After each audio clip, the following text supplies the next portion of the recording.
चंदन मिश्रा जी, नवीन आनंद जोशी जी, हसन जी, वाजपेयी जी और उपस्थित सभी सम्मानित पत्रकार बंधुओं, हम लोग 24 मार्च को कोलिजियम के खिलाफ यहीं आपके सामने पर धरना प्रदर्शन कर रहे थे और हम लोग ये मांग कर रहे थे कि कोलिजियम व्यवस्था ख़त्म किया जाए और all India judicial high court commission बने, रिटर्न एग्जामिनेशन कराइए, जो पास हो वो हाई कोर्ट जज बने।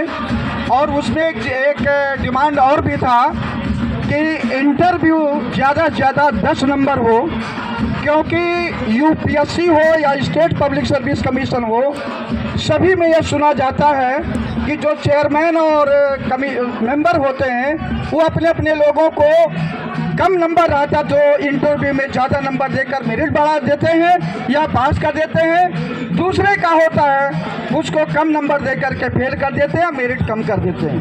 तो उसी समय हसन भाई साहब और बहुत सारे पत्रकार आए, निवेदन किए और मुझे उनका निवेदन स्वीकार करने में सहर्ष गर्व होता है कि आज मैं आप लोगों के बीच में उपस्थित हुआ।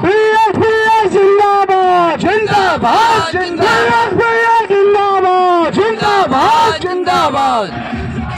दोस्तों, जो मैंने स्टडी किया, जो अखबार की परंपरा जो शुरुआत हुई सबसे पहले जर्मनी में 1605 में रिलेशन नामक साप्ताहिक पत्रिका शुरू हुआ। भारतवर्ष में बंगाल गजट 1780 में चालू हुआ और आज़ादी के बाद दौरान आप और हमारे जैसे हमारे पूर्वज जो पत्रकार थे, जो सामाजिक कार्यकर्ता थे, अंग्रेजों के खिलाफ लड़े और आज़ादी दिलवाए। जो आंदोलन कर रहे थे, अगर उनको हमारे ये पूर्वज पत्रकार साथ नहीं दिए होते तो इतने जल्दी आज़ादी नहीं मिल पाता। तो भारत को आज़ाद कराने में ये पत्रकार संघ का भी योगदान रहा है, उनको भुलाया नहीं जा सकता है। जो संविधान के अनुच्छेद आर्टिकल 19(1)(a), आर्टिकल 19(1)(b) ये बड़ा ही महत्वपूर्ण है, freedom of expression and assemble to particular place. इसको जो है, जो भी सरकारें रही, समय समय पर इसको दबाने का प्रयास किया और सबसे पहले जो 24 जून 1975 का इमरजेंसी का समय था, उसमें जो मैंने स्टडी किया 327 पत्रकार को मीसा में बंद कर दिया गया था। जेल में रहे कुछ दिन, लेकिन उनको मीसा में बंद कर दिया गया था। और 24 जून की रात में 1975 में जो पेपर थे उनके लाइट काट दिए गए थे, उनके कनेक्शन काट दिए थे, बिजली पानी काट दिए गए ताकि वो ना छप पाए। लेकिन उसी में से एक पंजाब केसरी था जिसके बारे में सुना था कि वो ट्रैक्टर चलवा करके लाइट जनरेट करके वो छपवाए थे। तो ऐसे लोग भी थे उसमें। अब इसके बाद में वह दौर निकल गया। 2014 का जब दौर आया तब लोगों ने बहुत ही सपना, पत्रकार संघ ही नहीं पूरा देश एक सपना सुजोया था कि इस देश के लिए अच्छा कदम होगा, अच्छे रास्ते मिलेंगे और जो अच्छे दिन का जो बात थी वो अच्छे दिन भी आने के लोग में सब जुड़े थे। लेकिन जब 2017 में उत्तर प्रदेश में सरकार बनी, मिर्जापुर के एक प्राइमरी स्कूल में, मिर्जापुर जिले के प्राइमरी स्कूल में, वहां पर जब पवन जायसवाल जैसे पत्रकार मिड डे मील पर सवाल करते हैं कि वहां पर रोटी के साथ नमक दिया जाता है, तो वहां की सरकार पवन जायसवाल पर मुकदमा दर्ज करवाती है। अगर उसी दिन उत्तर प्रदेश की सरकार और हमारे देश का जो प्रथम चौकीदार है, प्रथम सेवक है और संवैधानिक रूप से प्रधानमंत्री है, उसी दिन उसे स्कूल के जिला विद्यालय निरीक्षक के खिलाफ कार्रवाई कर दी गई होती, तो हमारा पत्रकार जो संघ है वो और लीडर हो गया होता, वो पीछे नहीं हटता। पत्रकार एकता 2017 में आप लोग गौरी लंकेश का नाम सुने होंगे। वो इतना निर्भीक संपादक थी और जब सही सही लिखने लगे तो सरकार में वो किरकिरी बनने लगी और उनका मर्डर हो गया।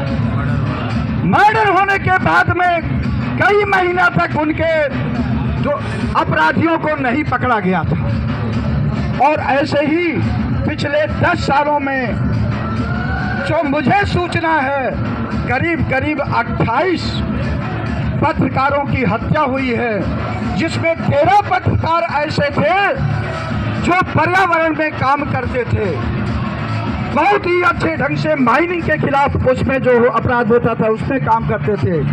लेकिन जो सबका साथ सबका विकास की बात करती है, संसद को पवित्र करने की जो बात करता है, आज उसी के संगठन में, उसी के सरकार में सैकड़ों अपराधी पले बढ़ रहे हैं।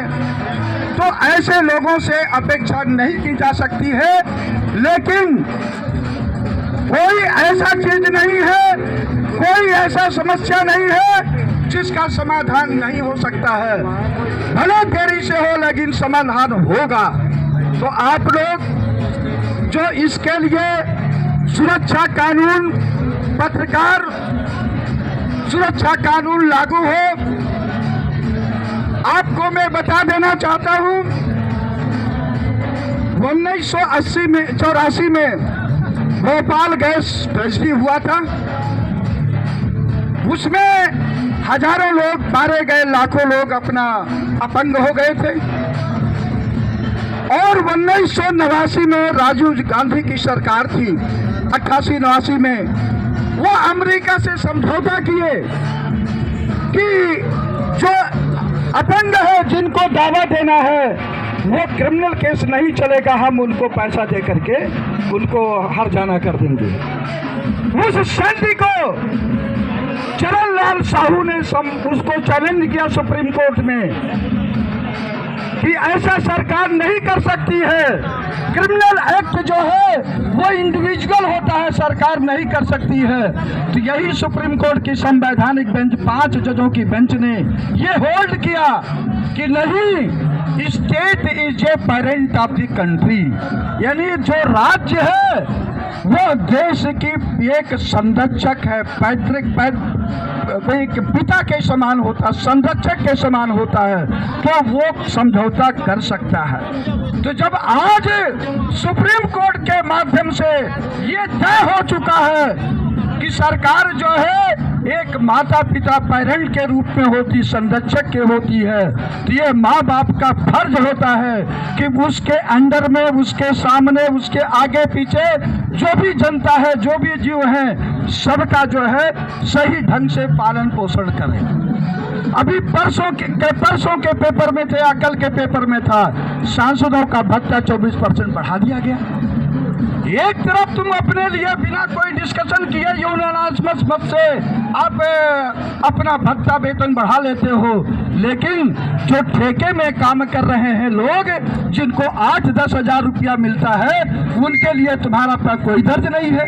जो पत्रकार किसी तरह से अपना YouTube चैनल करके अपने समाज में ये सच्चाई लाता है, सरकार की आंख खोलता है, उसके लिए तुम्हारा कोई दर्द नहीं है।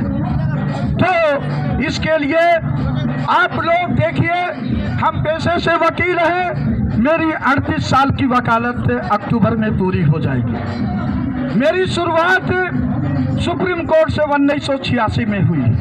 मैं भी जूनियरशिप किया हूँ, ऐसी बात नहीं है। फिर धीरे धीरे मेरे पास case district court, high court, supreme court में मेरा इंडिपेंडेंट है। मैं और हमको महसूस हुआ जो आज व्यवस्था है कि ये संविधान के हिसाब से नहीं चल रही है, इस देश को अलग ढंग पे पहुंचा चुकी है, तो इसको रोकने के लिए कोई ना कोई तो आगे आना पड़ेगा। आप जैसे लोगों के एक अखिलेश पांडे हैं, वो भी पत्रकार हैं, उन्होंने लोक समाज पार्टी के फाउंडेशन में बहुत बड़ी भूमिका निभाए हैं, हम उनका आभार प्रकट करते हैं। ऐसे लोग पत्रकार भी इस लोक समाज पार्टी को सींचने में करने में आगे आए हैं। तो मैं आपसे वादा करता हूं, कल ही इस लोक समाज पार्टी के लेटर पैड पे भारत सरकार के प्रधानमंत्री, राष्ट्रपति जी को और कानून मंत्री को यह ज्ञापन जाएगा कि पत्रकार सुरक्षा कानून आप पेश करें।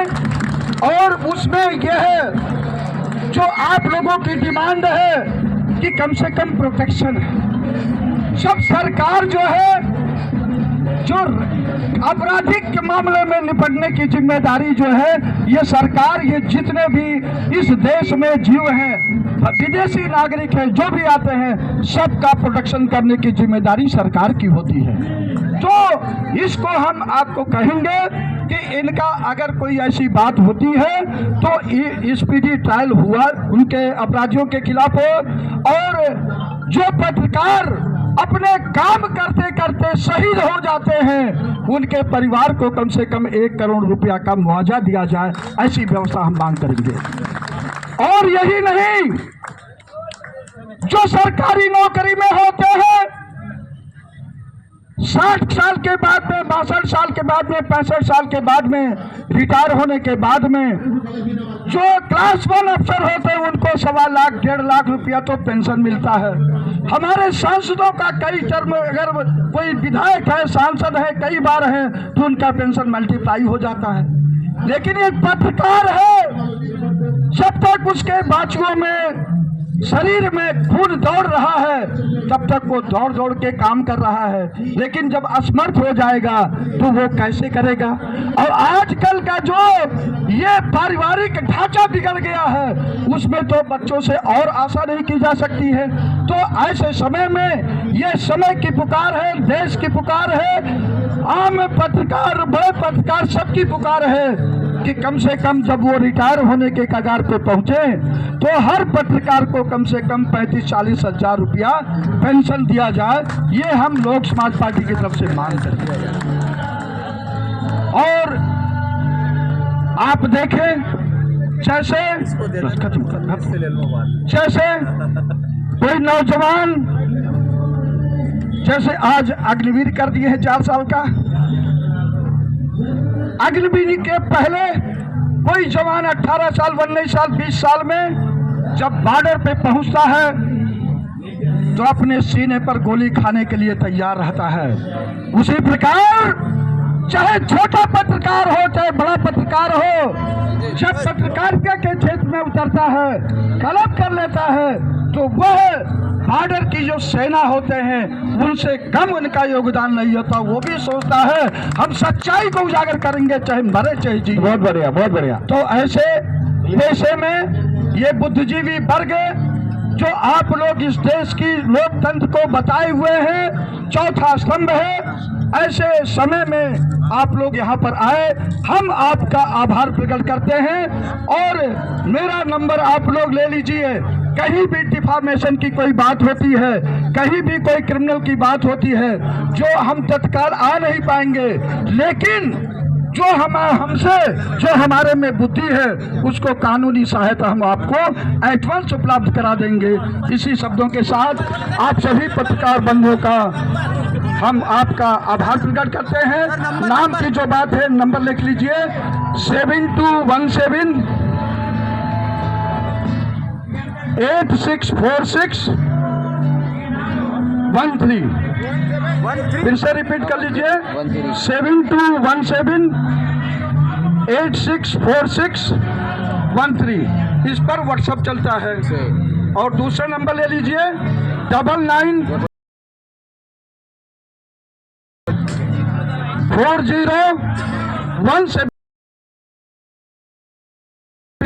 लोक समाज पार्टी अभी एक छोटी पार्टी